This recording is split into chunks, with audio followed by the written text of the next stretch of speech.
Hello dear friends, तो मैं हूं आरती। संस्कृति आईएएस यूट्यूब चैनल पे आप सभी का स्वागत है। मैं हाजिर हूं एक नए विषय को लेकर के। आज हम बात करने वाले हैं बहुत महत्वपूर्ण टॉपिक के बारे में।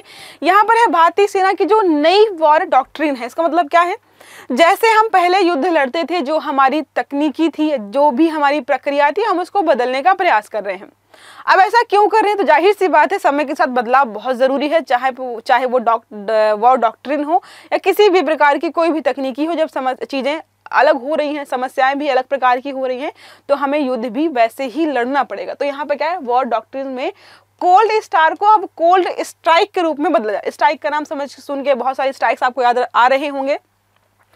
वो स्ट्राइक इसीलिए सक्सेसफुल रहे कि सामने वालों को समझ ही ना आए कि दुश्मन कब आया, कब उसने हमला किया और वो हमला करके कब निकल गया। अब पहले बात करते हैं, पहले होता क्या था।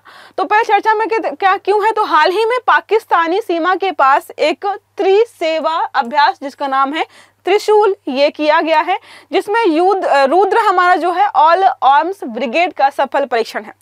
तो जो हमारा ये रुद्र है, ये ब्रिगेड काफ़ी लंबे समय से चर्चा में चल ही रहा था, उसका हमने सफल परीक्षण कर भी लिया है। इसके बाद साउदर्न कमांड्स के जो प्रमुख लेफ्टिनेंट जनरल हैं, उन्होंने भी बताया है कि हमारी जो भी पहले की सैन्य नीति रही है, जिसको हम जानते हैं कोल्ड स्टार्ट डॉक्ट्राइन के नाम से, अब हम उसको बदल के कोल्ड स्ट्राइक डॉक्ट्राइन के रूप में जानेंगे। और अब इसमें बदलेगा क्या, जो है इसमें क्या क्या बदलेगा, ये सारा 1 बाय 1 कवर करने वाले हैं। तो कोल्ड स्ट्राइक जो थी पहले, जैसे आप देखिएगा, जब भारत पाकिस्तान का वॉर होता है, उस समय ऐसा हुआ कि हमारी सेना को उस जो है सीमा तक पहुंचने में 1 महीना लग गया। तब तक पाकिस्तान ने पूरी तैयारी कर ली। अब अगर इस समय भी ऐसा हो कि भाई हमें पहुंचने में 4 दिन लग गए हैं, 5 दिन से पहुंचे ही नहीं है, वहां पर तो सारा मामला ही खत्म हो जाएगा। तो क्या लिखा है कि दुश्मन के इलाके में अत्यंत तेज, लक्षित और कम समय में निर्णायक स्ट्राइक आपको देनी है। यही नई रणनीति है। तेजी से मोबिलाइजेशन करना है, चाहे किसी भी प्रकार का हो, चाहे इक्विपमेंट्स को लेकर के हो या युद्ध की सामग्री को लेकर के हो।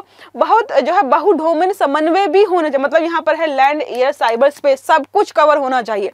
पता चला सब वहां पर पहुंच गए हैं और हमारा इंटरनेट डाउन हो गया, लोकेशन पता नहीं चले दुश्मन की कहां पर है, क्या है, कैसे मैनेज करना है, कंट्रोल करना है, तो वो भी काम नहीं चलेगा भाई। सर्जिकल और सीमित युद्ध, सर्जिकल स्ट्राइक सुना था आपने?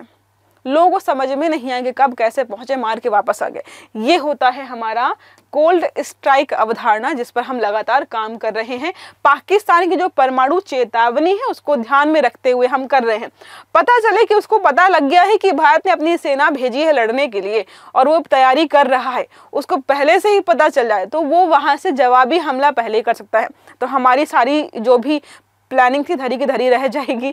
इसलिए यहाँ पर इस प्रकार की चीज़ों को लेकर के आया गया है कि तुरंत आपको स्ट्राइक करनी है, उसको भी पता ना लगे कि हुआ क्या। अब कोल्ड स्टार्ट डॉक्ट्राइन 2001 से 2025 कैसे, कहाँ पर क्या चला है। तो 2001 जब संसद में हमला हुआ, ऑपरेशन पराक्रम में सेना की स्ट्राइक फोर्सेस को सीमा तक पहुंचने में 1 महीना लग गया। पाकिस्तान को रक्षा पोजीशनिंग मजबूत करने का समय मिला। अमेरिका सहित अंतर्राष्ट्रीय दबाव बढ़। अब देखो, जब 1 महीना लगेगा तब तक तो पूरी दुनिया को पता चल जाएगा कौन क्या करने वाला है, तो ये दबाव बढ़ना शुरू हो गया। अब हमने सोच रखा है कि भाई 72 से 40 घंटे में सारा काम तमाम करना है। कभी आधिकारिक रूप से स्वीकृति नहीं की गई है अभी तक ये चीज़ों को लेकर के। अब रुद्र जो है आर्म्स ब्रिगेड, ऑल आर्म्स मतलब समझ रहे हैं, सारे प्रकार के हथियार यहाँ पर रहने वाले हैं। स्वरूप क्या होगा? एकीकृत लड़ाकू ब्रिगेड, जिसमें सभी आयाम सम्मिलित है। कौन कौन से? इन्फेंट्री हो गया, मैकेनाइज्ड है, टैंक, आर्टिलरी हो गया, एयर डिफेंस, इंजीनियर्स, सिग्नल्स हो गए, ड्रोन, लॉजिस्टिक्स, जितने भी जरूरत के सामान हैं, जितनी भी जरूरत की चीजें सब एक साथ आपको मिलेंगी। तो एक ही साथ बहुत सारी चीजों की तैनाती होगी।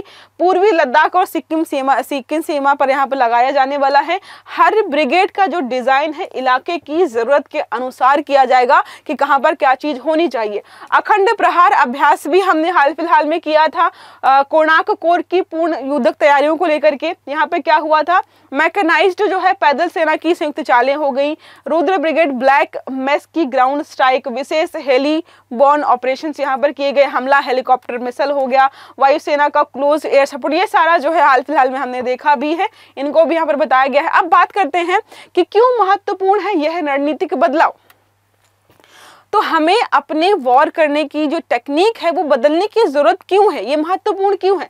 तो पाकिस्तान की जो TNW चुनौती, मतलब जो समझ रहे हैं परमाणु चुनौती जो है उसको ध्यान में रखते हुए तो बड़े कोर मूवमेंट को टारगेट कर सकते हैं। इसलिए भारत को चाहिए कि छोटी छोटी तेज एकीकृत, पता चलता है 4 यहाँ से फाइटर जेट्स गए पाकिस्तान में घुसे, हमला किया, वापस समझ नहीं कौन आया कब गया। अब जैसे जब हमने स्ट्राइक की थी तो जब पाकिस्तानियों के हमने इंटरव्यूज देखे थे तो कुछ लोग बोलते हमको लगा ड्रोन आया है, तो उनको समझ ही में नहीं आता कि ड्रोन आया, फाइटर जेट आया, क्या हुआ, कैसे हुआ।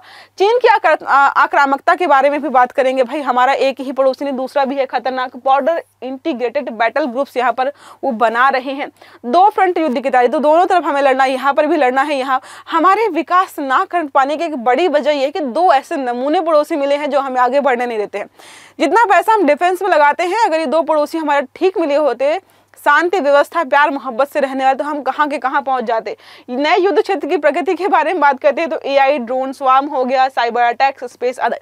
तो पहले के तरीके अब यहाँ पर सैनिक आपस में भाला लेकर के नहीं लड़ाई करते हैं, युद्ध के मैदान बदल गए हैं। AI का इस्तेमाल होता है, ड्रोन्स का इस्तेमाल होता है, इवन अब बोला कि रोबोट्स का भी इस्तेमाल किया जाएगा। स्पेस वॉर के बारे में भी हमने पढ़ा है।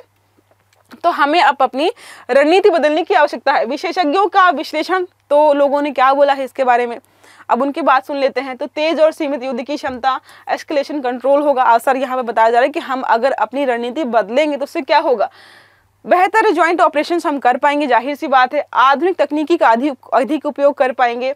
सेना की तर्ज जो है तेज पुनर्संरचना से लॉन्ग टर्म युद्ध जो है हमारी क्षमता मजबूत हो जाएगी। आज सब तो समझ लिया कि हम ये करेंगे और ये करना ठीक भी। अब चुनौतियां क्या क्या है। पहली है बड़ी वित्तीय लागत। क्यों हम बोले कि नई ब्रिगेड बनाएंगे, नेटवर्क जो है सेंट्रिक सिस्टम रखेंगे, सबके लिए पैसा चाहिए। ड्रोन, एंटी ड्रोन मिसाइल्स जो है, साथ में साइबर कमजोरियां जो है उनको भी कैसे कवर करेंगे। बहु डोमेन ऑपरेशंस में तीनों सेनाओं का 100% इंटीग्रेशन होना चाहिए। लगातार जो अमित शाह जी के मुंह से हमने सुना है कि हम इंटीग्रेशन की बात कर रहे हैं, तीनों को सेनाओं को समन्वित कर करके हम इस प्रकार की सेना बनाएंगे, लेकिन अभी बन नहीं पा रही हैं। ये 100% आप कैसे करेंगे, ये सबसे बड़ी समस्या है। पाकिस्तान का न्यूक्लियर जो थ्रेशोल्ड है, इसको भी लेकर के हमारे यहाँ पर थोड़ी चिंता बनी हुई है। तो ये हमारा आज का आर्टिकल जिसमें हमने बात की कि वॉर को लेकर के, युद्ध को लेकर के भारतीय सेना की अब जो टैक्टिक्स हैं, तकनीकी है, रणनीति है, वो लगातार बदल रही है। वो हमने अभी देख भी लिया है। पहले की तरह हम यहाँ से 2000 सैनिक भेज करके सेना पर युद्ध लड़ने के लिए बिल्कुल नहीं जा रहे हैं। 2, 4, 5, 10 लोग ही सफिशियंट होते हैं, बस बेहतर तकनीकी के साथ वो लैस होने चाहिए। अब एक प्रश्न हमारा है, कोल्ड स्ट्राइक डॉक्ट्रिन हाल ही में चर्चा में, ये मुख्यतः किससे संबंधित है। पहला है भारत की साइबर सुरक्षा नीति से, दूसरा है बहुडोमेन आधारित तेज एवं सीमित सैन्य आक्रमण रणनीति से, तीसरा विकल्प है अंतरिक्ष युद्ध क्षमता का विकास, और चौथा और आखिरी विकल्प है भारतीय नौसेना की पनडुब्बी तैनाती नीति से। तो सही आंसर देना आपको कमेंट बॉक्स में। आई होप ये वीडियो आपको अच्छा लगा होगा। पसंद आया है तो लाइक करना है, चैनल को सब्सक्राइब करना है, बेल आइकन दबाना है ताकि जितने भी इस प्रकार के आर्टिकल्स हैं वो सारे आपको समय पर मिलते रहें। तो अच्छे से पढ़िएगा। Have a good day. Thank you.